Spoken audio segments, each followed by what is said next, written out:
Next thing is going to be switching over to LMU. LMU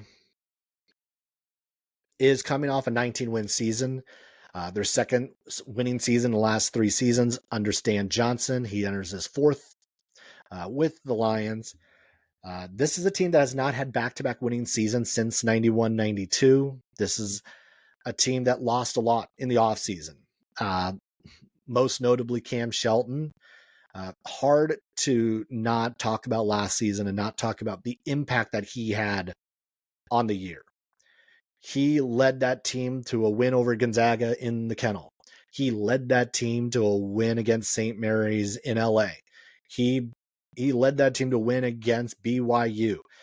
He a lot of times just threw that team on his shoulders and carried them to victories. And that losing someone like that is a tough challenge to overcome. But not only that, they did also lose Justin Arndt, who was a key rotation guy for them.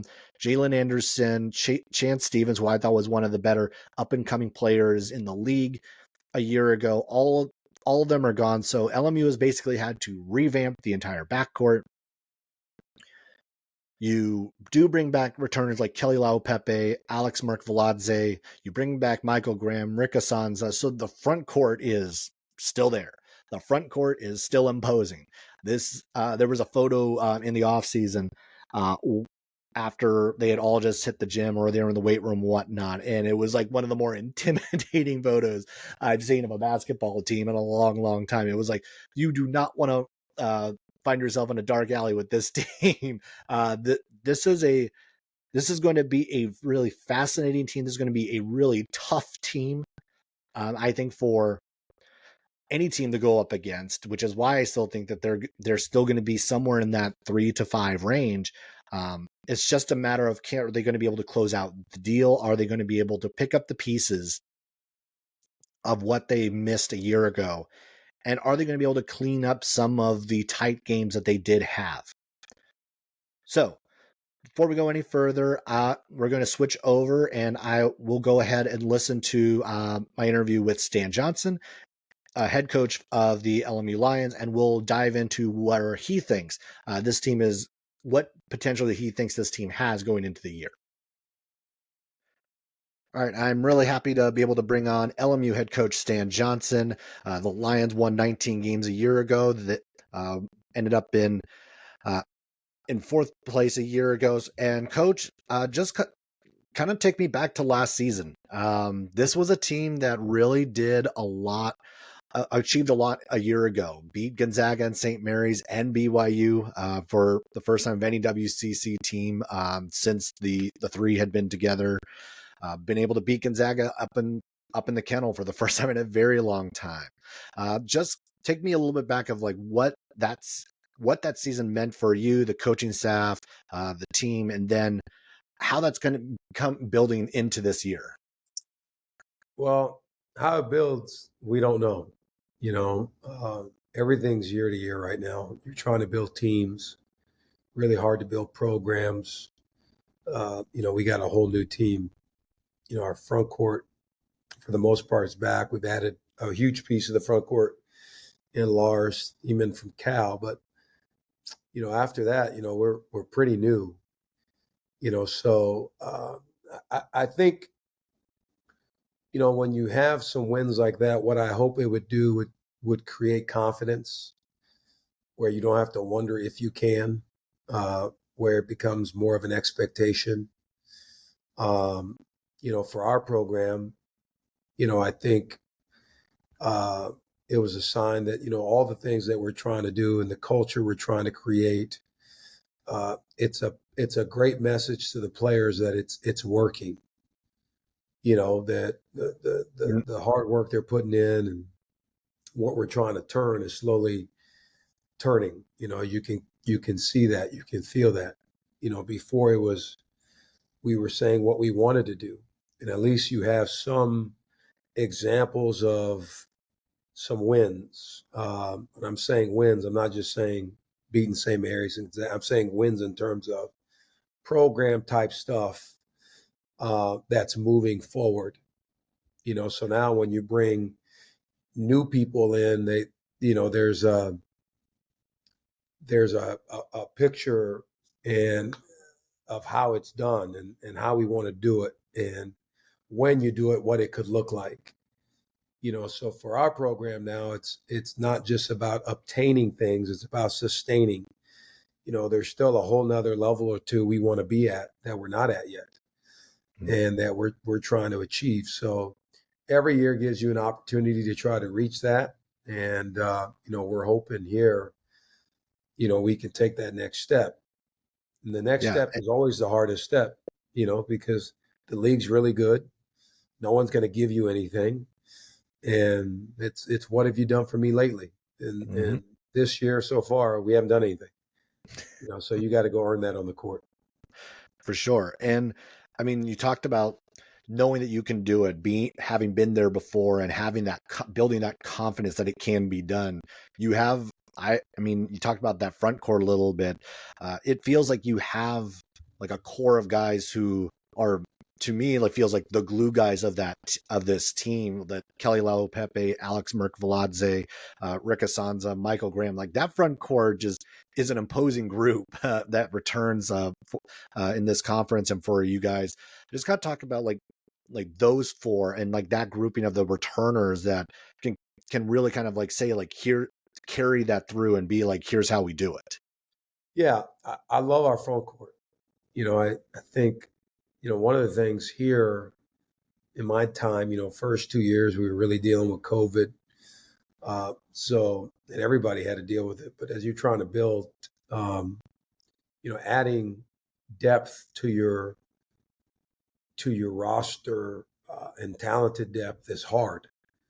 And the thing I love about our front court, we've got real depth there. We got 3 guys we can play at center.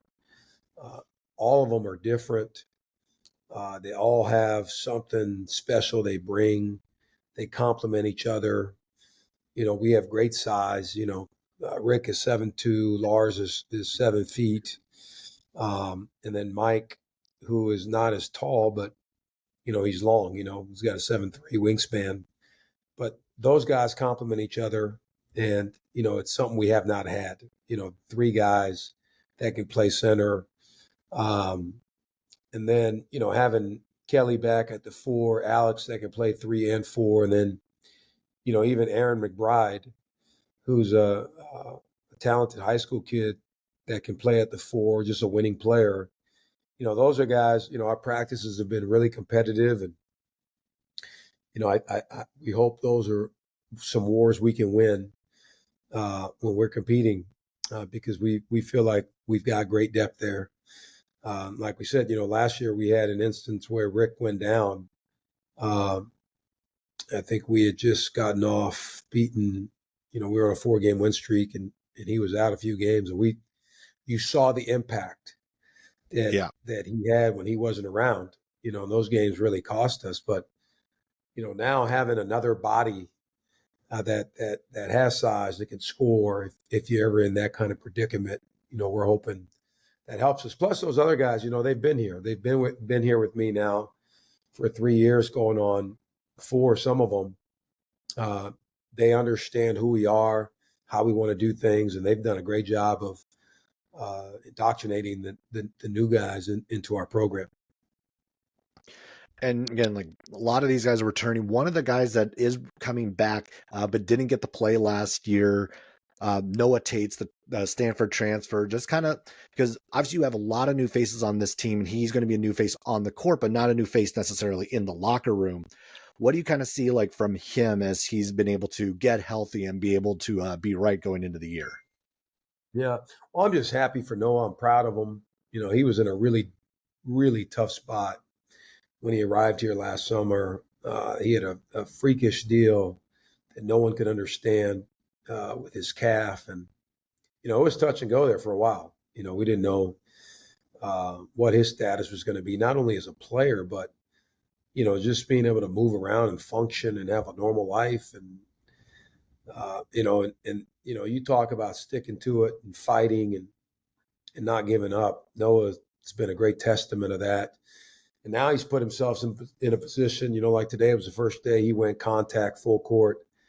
So he's still building up. He's nowhere where he's gonna be, but Noah, you know, he was a great athlete in high school, very skilled player. The one thing he can do for us is shoot the basketball, and he brings that. He's a guy who's played in high level games, and I think his shooting will be something that really helps this team and will be the value that he brings this year. Yeah, and there's a lot of shooters you bring in because you did lose quite a bit of that from a year ago. I mean, Cam Shelton was one of the more terrifying players in this league a year ago. You got great contributions from Justin Arns, Jalen Anderson, and Chance Stevens both had opportunities, but you really went to work in the portal this offseason and really were able to bring back kind of like just like a treasure trove of guys in those guard spots. Just talk a little bit about the guys that you do bring in and just what you expect to kind of see from them this season. Yeah, again, I felt like in my 3 years here, we've had sometimes only three guys that we could rotate at the guard spot, and some of that was due to injuries, but we were always short there. And right now we have a plethora of guards. Again, just like I spoke about our front court, I think our guards are pretty dynamic. They're all different. They all do something that the other guy can't do, which is cool and fun. And there's a lot of ways to move them around. So, the thing I love about our group, you have multiple guys that can play off pick and rolls, that can put the ball on the floor and create for others. I thought it was something that we were really lacking. A year ago, Cam had to do so much heavy lifting, and he did such a great job of that. But sometimes maybe too much, which was no fault of his own, but just kind of how our roster was built. This year, we have a lot of guys that can play and take the pressure off each other. So whether it's Will Johnston at one at times or Justice Hill from LSU, those guys are so different in how they play. I've been so impressed with Justin Wright from North Carolina Central, his ability to play downhill and his toughness, and and Dominic Harris from Gonzaga has really been good too. He's got great length and size at the position. He can play off pick and rolls. He's a really good shooter. We returned Lamage Lewis, who when we were streaking last year, he was in there, then he got hurt. So to have Lamage back and add Noah to that fold, we have more depth, and then you have Alex who can slide at the three. So what's happened is our practices are a lot more competitive than they've ever been, and all these guys know they're playing for something, which in turn I hope will make us better. Justice Hill was a name that definitely stood out to me, not only because he was just at LSU, but the fact that he has tournament experience being at Murray State and knowing just what it takes to kind of win at that level. And he also saw the USF team in the tournament that made it a couple seasons ago. For someone who has NCAA tournament experience, what has his presence kind of meant early on that front? Well, he's an older guy, but we have quite a few older guys. But I think, again, being somewhere where you've seen it and having that experience and being able to share that with the guys on the team and what it looks like, is invaluable. So one of the things we thought he did a great job of in his time in that NCAA tournament run at Murray State, he was such a dynamic player when it came to taking care of the ball. I think he may have led that league in assists. So that's the thing I'm on him for here. If he can be a great assist guy with his speed and get in the paint and create momentum plays and get the ball movement and get the defenses in rotation, it's only going to help us. So his pace, his ability to pass, and then his leadership in terms of seeing it, I think that's going to bode well in the locker room and help us get to where we want to go. Yeah, and I mean, looking at this, I mean, this team has really been able, and it really looks like on paper that this roster has really kept up with kind of like what the other teams in the conference have been able to do. Because you're right, it's like it's going to be so competitive in the WCC this coming year. Kind of talk a little bit about like we can roll into the preseason schedule and what you've kind of lined up for yourself to put yourself in a good position by the time we get to conference play. Yeah, I mean, we always try to play a difficult non-conference schedule. I don't know how smart that is on my end, but we've done it every year I've been here. I mean, you look at our schedule now. I mean, the second game of the year we have Yale at home. Yale's picked to win the Ivy League. I mean, I saw some the other day. They were one of the top 10 mid-major programs in the country. Preseason, Coach Jones does a tremendous job there.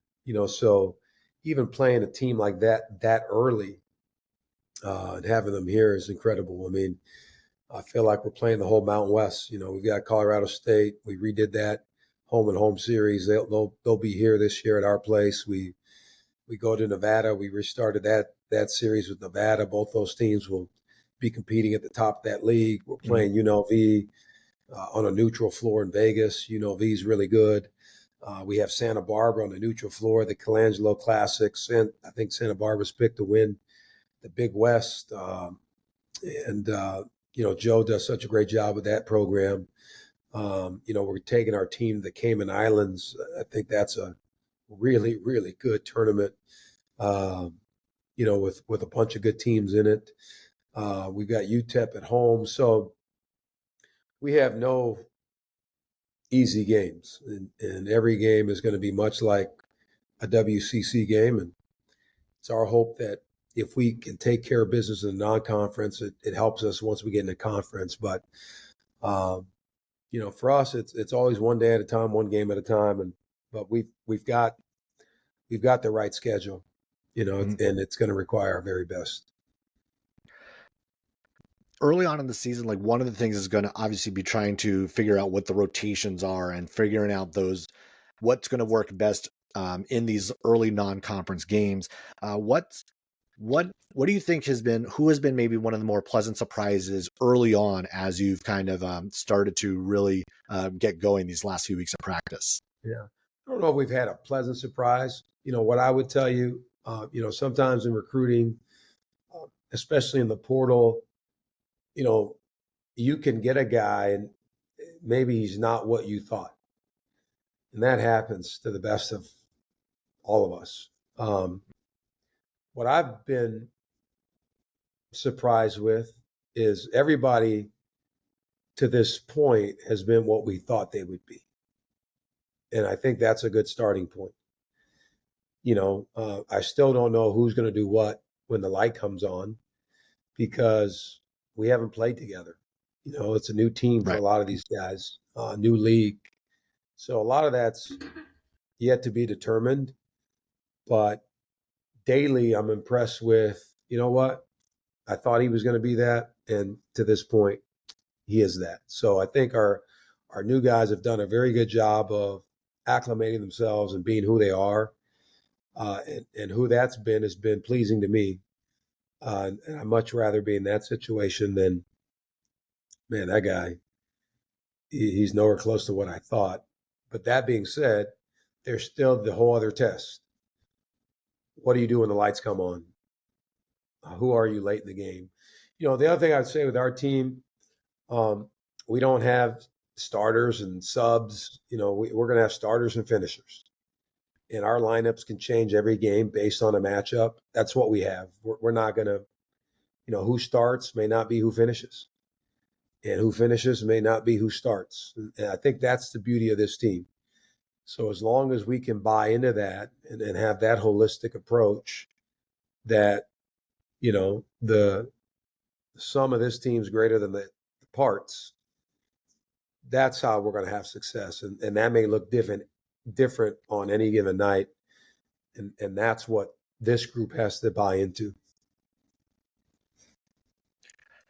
And this team historically at LMU, you guys have the opportunity to do something that hasn't been done in a while. And I think it's that this LMU team has not had back-to-back winning seasons in a very long time, and this team has the opportunity to break through that. And as has that, what sort of conversation is there about like just where LMU has been historically, and then maybe the opportunity that presents itself for this coming year? I'm a big believer history takes care of itself if you take care of what you're supposed to take care of. And, we're always about moment to moment. We just want to win the moment. And I'm not saying that as a cliche. I really believe that. I'm not just throwing that out there. I believe that. We're we have to be so process driven and not result based. Because if you focus on that, you're going to miss a lot of steps. So my thing to our guys is let's try to win every moment and let's be good. And let's have a good day. Let's have another good day. And let's have another good day. And let's just stack them. And wherever we get, we'll get. But there's no projecting. We want to look back and be proud of history. And the only way to do that is to make sure our habits are really good. And we're building that every single day. And if we do that, we'll be in a good spot. Those are the things we spent 99.9% of our time talking about. All right. Well, thanks a lot, Coach, for hopping on, taking some time. Good luck this season. I'm sure we'll see each other down the road. And yeah, we've only a few weeks before the first game, so I'm sure you're excited. Yeah, we're ready to go. And like I told my team today, we're in that stretch. All coaches and players in that stretch right now where you can get in the dog days. Everybody's excited and ready and tired of seeing each other. And I told them today we just got to make sure we don't wish any days away. Life's too short. Don't wish any day away for another day to come. Let's just try to get better in these next couple of weeks. So I'm actually trying to slow it down so we can get better in these next few weeks so we can put a good product on the floor. But I appreciate you having me, and you do a great job. Thanks, Coach. Awesome. Want to thank Coach Stan Johnson for hopping on one more time. So this LMU squad, this LMU team is going to be fascinating because of the number of guards that they bring in and then how that rotation is going to look. I think this is maybe LMU's deepest team in a long, long time. Coach talked about it a bit about how now he has options. This is one of the deeper teams he has had, if not the deepest team he's had at LMU. And we did see it the last couple of years that they have been bit by the injury bug, and having now a depth and a wealth at almost every position is only going to be beneficial to this team. And also just thinking about the leadership of a guy like Justice Juice Hill, coming over from Murray State, because he knows how to win. He won 30 games with that team. He was the point guard of that team. Coach made reference to that success. He was he had 5.1 assists per game that last year at Murray, 2.66 assists to turnover ratio, which was like sixth in the country. He was the OVC tournament MVP that year. That is a guy who brings that sort of leadership, brings that experience of how do I get to the next level? How do I get there? And yeah, it is going to be tougher in the WCC because it's not like the Murray State had to run into a Gonzaga in conference play. It's not like they had to run into a St. Mary's in conference play. Murray State largely is the class of the OVC, and LMU is still building to be in that conversation. They are still building to be a consistent winner. There's still growth that is coming from this squad, but they have a lot of opportunity. With BYU's exit from the league, it does open up a huge opportunity for the the solidification of who is that third team, who is the branded third team of the WCC. Even if BYU had finished fifth the last couple of years, the conversation going into every year was always Gonzaga, St. Mary's, BYU. It always was from the time that they entered the league. It was those three. Who is going to step into that role and be? It's Gonzaga, St. Mary's, and who? Who is that next one? Is it USF? Is it LMU? Is it Santa Clara? What I think Stan Johnson has done with the transfer portal, a lot of people really high on all of the pickups. Justice Hill, Justin Wright from NC Central is going to be a big pickup, 16 points per game a year ago, 40% three-point shooter. Dominic Harris is going to be an interesting component to all of this, moving on from Gonzaga. Coach has talked about it like he's probably maybe the most talented guy out there. Lawrence Thyman coming over from Cal. Even though Cal was terrible a year ago, this was a guy who gave you numbers, 9.5 points per game, 5.4 rebounds. And we know the WCC is a big league, just size-wise. When you look at the top, you look at what Gonzaga brings in size-wise. You look at what St. Mary's brings in size-wise. You look at what Santa Clara and USF have also brought in.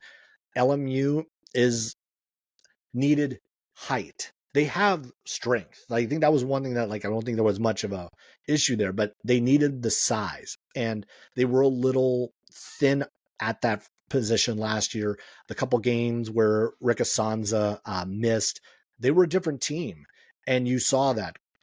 We saw that with USF last year without Jan Masalski, how different they were as a team without that size. This is a league where you need size, you need playable size, and LMU has that.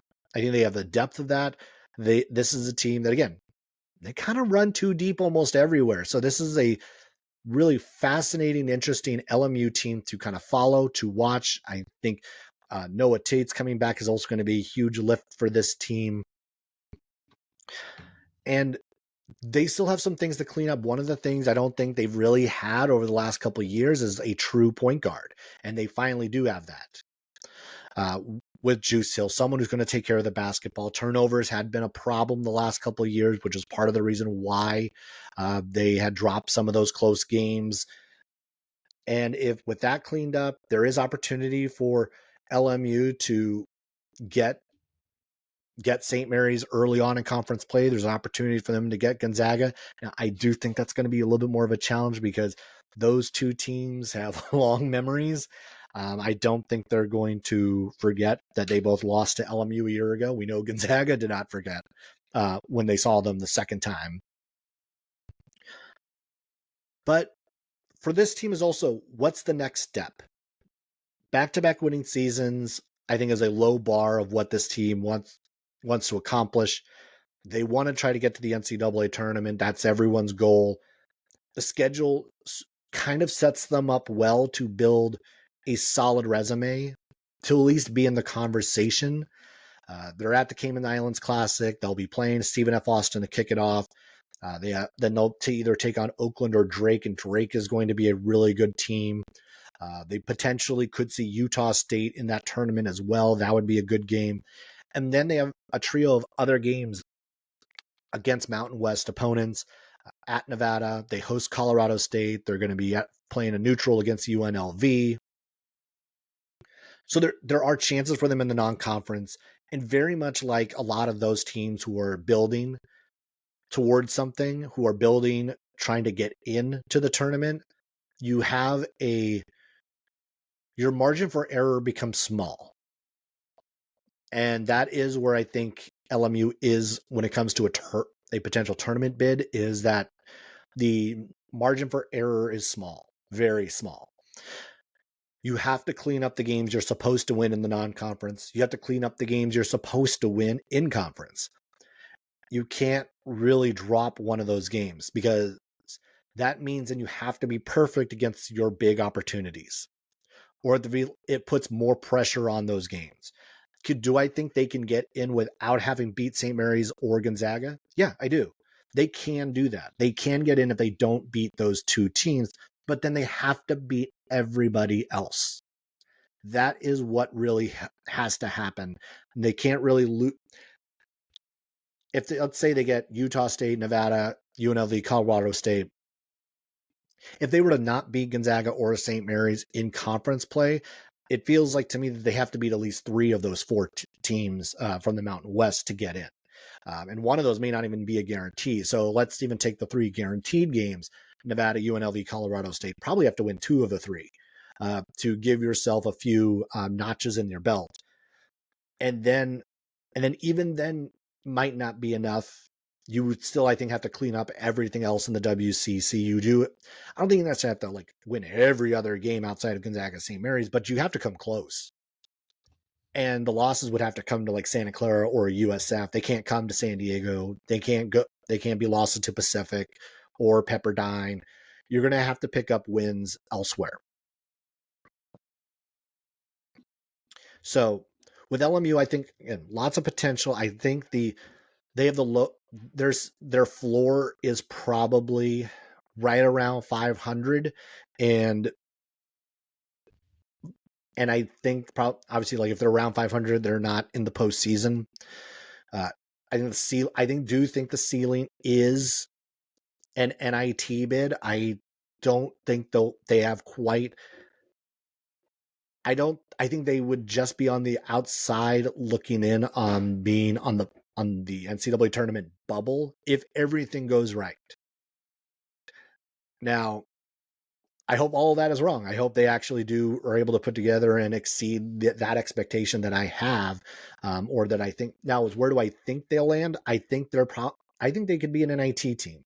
I think that would be a huge step for this program. I think that'd be a big thing, especially if they were to host an NIT game. That would be another big step for LMU and that program.